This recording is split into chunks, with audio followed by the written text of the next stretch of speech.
नमस्कार विद्यार्थ्यांनो, मी स्मिता देशमुख आहे. आज आपण प्रत्यक्ष आणि व्युत्तम प्रमाण हा नवीन विषय शिकणार आहोत.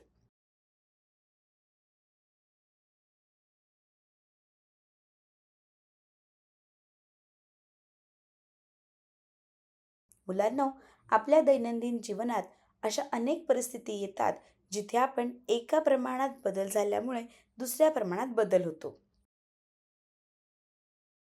चला, आपण परिस्थिती कार्यक्षमतेने हाताळण्यास मदत करणाऱ्या भिन्नतेच्या संकल्पनेबद्दल अधिक जाणून घेऊया.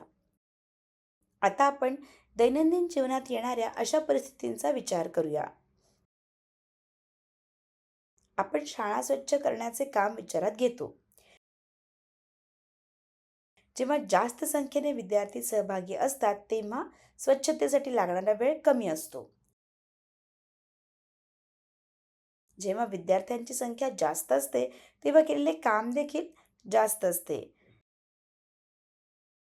पहिल्या प्रकरणात विद्यार्थ्यांची संख्या वेळेशी तुलना केली जाते आणि दुसऱ्या प्रकरणात विद्यार्थ्यांची संख्या कामाच्या प्रमाणात तुलना केली जाते. तुलना करण्यासाठी घेतलेल्या प्रमाणात फरकाचा प्रकार ठरवतात. आपण दोन परिस्थितींमधील फरक पाहूया. प्रथम, दिया तिच्या 4 सदस्यांच्या कुटुंबासाठी भाजीपाला सूप तयार करते. ती 2 कप भाज्या, 600 ml पाणी, 1 चमचा मीठ आणि अर्धा चमचा मिरपूड वापरते. अचानक तिची काकू आणि काका त्यांच्यात सामील होतात.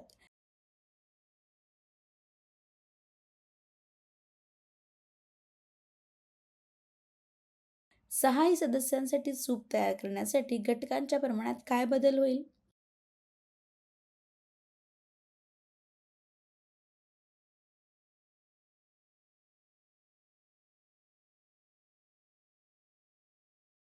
दुसऱ्या परिस्थितीत एका लष्करी छावणीत 200 सैनिक असतात. त्यांच्यासाठी 40 दिवसांसाठी किराणा सामान उपलब्ध असते. जर आणखी 50 सैनिक त्यांच्यात सामील झाले, तर हे किराणा सामान किती काळ टिकेल? वरील परिस्थितीत एका प्रमाणात बदल केल्याने दुसऱ्या प्रमाणात बदल होतो. म्हणजेच परिस्थिती 1 मध्ये सदस्यांची संख्या जितकी जास्त असेल, तितकी वस्तूंची संख्या जास्त असेल. परिस्थिती 2 मध्ये गटात जितके जास्त सैनिक असतील, तितकी आवश्यक असलेले किराणा सामान जास्त असेल आणि त्यामुळे ते कमी दिवस टिकेल. या परिस्थितीत जेव्हा एका प्रमाणात बदल होतो, तेव्हा दुसऱ्या प्रमाणात 2 प्रकारे बदल होतो. म्हणजे दोन्ही प्रमाणात वाढ होते किंवा घट होते. एका प्रमाणात वाढ झाल्याने दुसऱ्या प्रमाणात घट होते किंवा उलट होते. जर अशा प्रमाणात स्थिर प्रमाणात बदल होत असतील, तर त्यांना प्रमाण म्हणतात.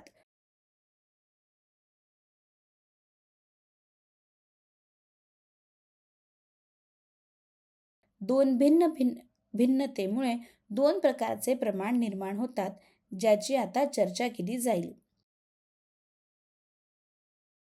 हा धडा पूर्ण झाल्यानंतर तुम्हाला हे कळेल. शिकण्याचे उद्देश: प्रत्यक्ष आणि व्यस्त प्रमाणाची संकल्पना समजून घेणे.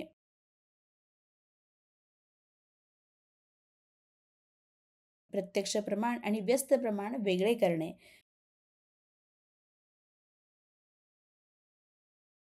प्रत्यक्ष आणि व्यस्त प्रमाण वापरून अनुप्रयोग समस्या सोडवणे. या धड्यातील सांकेतिक शब्द: गुणोत्तर, प्रमाण, प्रत्यक्ष आणि व्यस्त, संख्या, वाढ, आणि घट. थेट प्रमाण. उदाहरणार्थ, जर एका शर्टची किंमत 500 रुपये असेल तर 3 शर्टची किंमत 1500 रुपये असेल. शर्टची संख्या वाढली की शर्टची किंमत वाढते. त्याचप्रमाणे अशा कोणत्याही शर्टची किंमत आपल्याला मिळू शकते.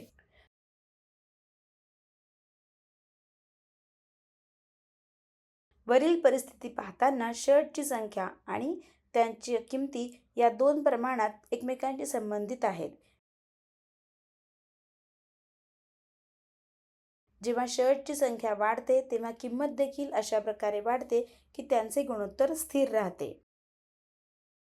शर्टची संख्या x म्हणून आणि शर्टची किंमत y म्हणून दर्शवूया. आता खालील सारणी बघा.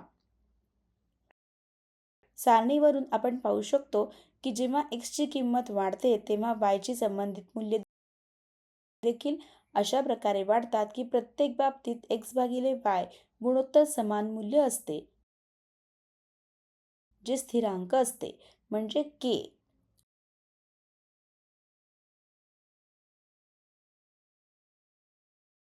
आता सारणीतील प्रत्येक मूल्याचे गुणोत्तर शोधूया. x भागिले y बरोबर 1 भागिले 500 बरोबर 2 भागिले 1000 बरोबर 3 भागिले 1500 बरोबर 6 भागिले 3000 बरोबर 7 भागिले 3500 वगैरे.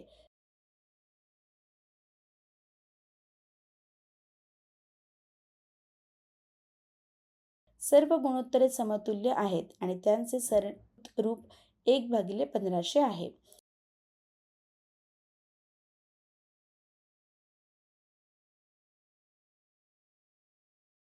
सर्वसाधारणपणे x भागिले y बरोबर 1 भागिले 500 बरोबर k.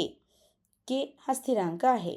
जेव्हा x आणि y थेट प्रमाणात असतात तेव्हा आपल्याला x भागिले y बरोबर k किंवा x बरोबर ky, k हा स्थिरांक मिळते. वर दिलेल्या कोणत्याही दोन गुणोत्तरांचा विचार करता समजा 2 भागिले 1000 बरोबर 6 भागिले 3000, जेथे 2 कंसामध्ये x1 आणि 6 कंसामध्ये x2 हे शर्ट x आणि 1000 y1 आणि 3000 y2 यांच्या संख्या आहेत y. म्हणून जेव्हा x आणि y थेट प्रमाणात असतात तेव्हा आपण x1 भागिले y1 बरोबर x2 भागिले y2 लिहू शकतो, जिथे y1, y2 ही y ची मूल्ये आहेत आणि जी x च्या x1, x1 मूल्यांशी संबंधित आहेत. आलेख पत्रकात दिलेल्या वेगवेगळ्या बाजूंच्या खालील 5 वर्ग पहा.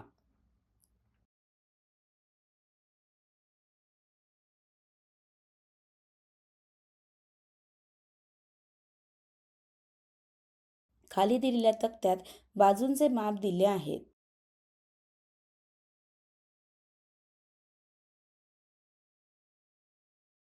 दिलेल्या बाजूंशी संबंधित परिमिती आणि गुणोत्तरे शोधा आणि तक्ता पूर्ण करा.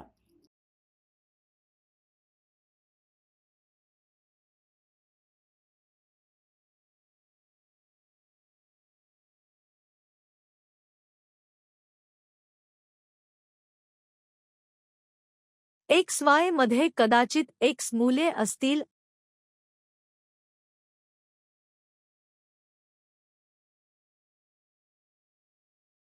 आणि Y मूल्ये Y ने अपूर्णांक स्वरूप परत करतील.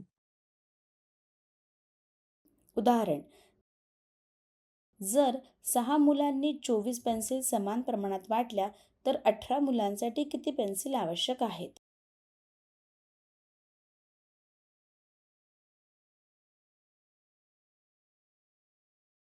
उपाय: समजा 18 मुलांसाठी लागणाऱ्या पेन्सिलची संख्या x आहे. मुलांची संख्या वाढत असताना पेन्सिलची संख्या देखील वाढते. चला टेबलमधील मुलांची संख्या पाहूया.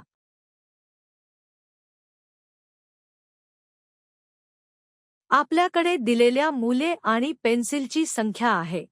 तसेच आपल्याकडे दिलेल्या मुले आहेत. थेट प्रमाणाच्या बाबतीत आपण घेतो x1 भागिले y1 बरोबर x2 भागिले y2. 6 भागिले 24 बरोबर 16 भागिले x.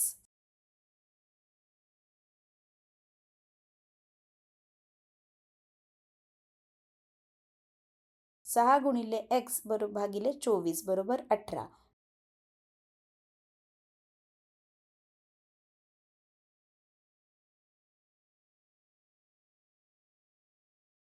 x बरोबर 18 गुणिले 24 भागिले 6 बरोबर 72.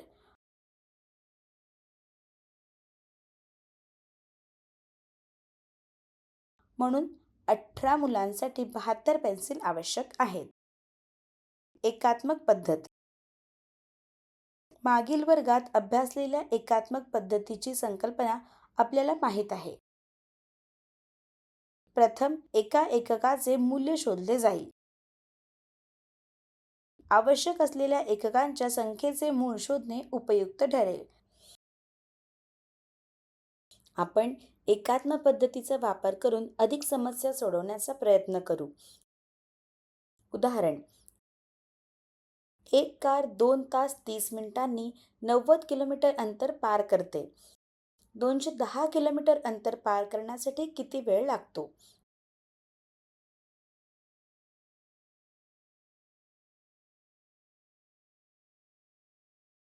उपाय: 1 तास बरोबर 60 मिनिटे, 2 तास बरोबर 120 मिनिटे.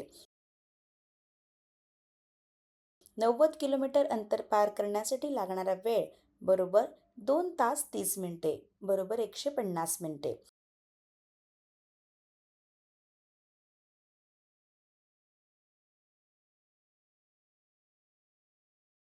एक किलोमीटर अंतर पार करण्यासाठी लागणारा वेळ बरोबर 150 भागिले 90 मिनिटे. 210 किलोमीटर अंतर पार करण्यासाठी लागणारा वेळ बरोबर 150 भागिले 90 गुणिले 210 मिनिटे बरोबर 350 मिनिटे बरोबर 5 तास 50 मिनिटे. अशा प्रकारे 210 किलोमीटर अंतर पार करण्यासाठी लागणारा वेळ 5 तास 50 मिनिटे आहे. व्युत्तम प्रमाण. खालील परिस्थितींचा विचार करूया. खालील तक्त्यात शाळेतील पाण्याच्या टाकीचे बांधकाम पूर्ण करण्यासाठी कामगारांची संख्या आणि दिवसांची संख्या दर्शवली आहे. आपल्याकडे टेबलवर दर्शविलेल्या कामगारांची संख्या आणि दिवसांची संख्या आपण पाहू शकतो. या परिस्थितीत कामगारांची संख्या आणि दिवसांची संख्या या दोन प्रमाण एकमेकांशी संबंधित आहेत. आपण पाहतो की जेव्हा कामगारांची संख्या वाढते तेव्हा काम पूर्ण करण्यासाठी दिवसांची संख्या कमी होते. कामगारांची संख्या x आणि दिवसांची संख्या y म्हणून विचारात घेतल्यास उत्पादन नेहमीच सारखेच असते असे आपण लक्षात घेतो. म्हणजेच x गुणिले y बरोबर 2 गुणिले 40 बरोबर 4 गुणिले 20 बरोबर 5 गुणिले 16 बरोबर 10 गुणिले 8.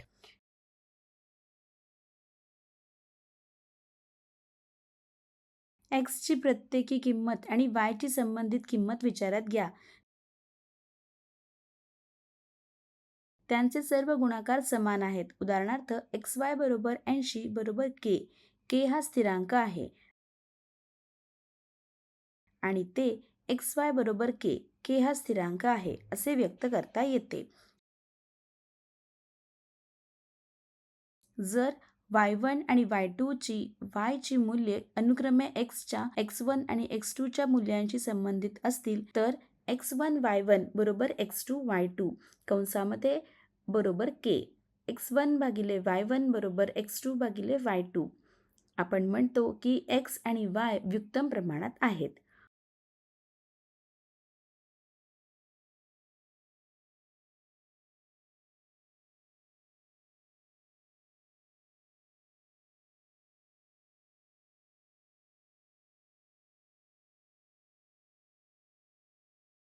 उदाहरण: 60 कामगार 7 दिवसांत कापसाची एक गाठी कातू शकतात.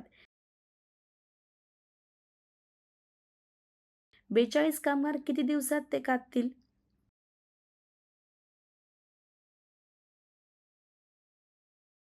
तक्त्यात कामगारांची संख्या आणि दिवसांची संख्या दर्शविली आहे.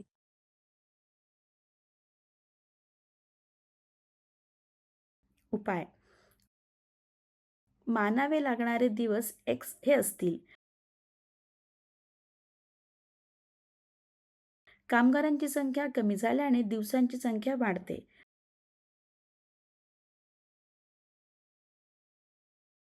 म्हणून दोन्ही व्युत्तम प्रमाण आहेत. व्युत्तम प्रमाणात x1 y1 बरोबर x2 y2. म्हणून 60 गुणिले 7 बरोबर 42 गुणिले x.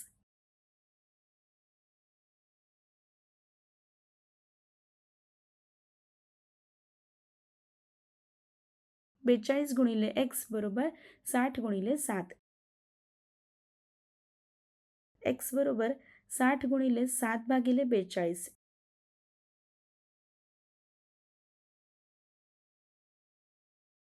आपल्याला 40 ते 6 गुणिले 10 दिल्यास आपल्याला 60 मिळते, तर 6च्या मूल्याचे एकूण उत्तर x बरोबर 10.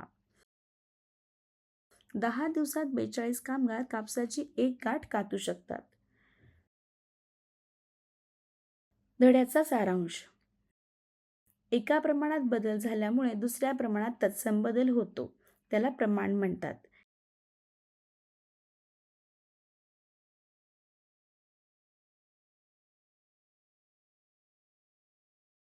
x आणि y या दोन राशी एकमेकांशी थेट प्रमाणात आहेत असे म्हणतात. जर त्या एकत्र वाढल्या किंवा कमी झाल्या तर x भागिले y स्थिर राहते.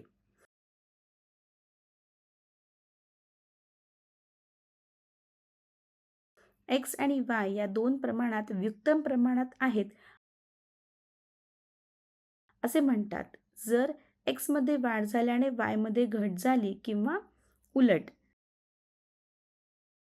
आणि xy चा गुणाकार स्थिर राहिला.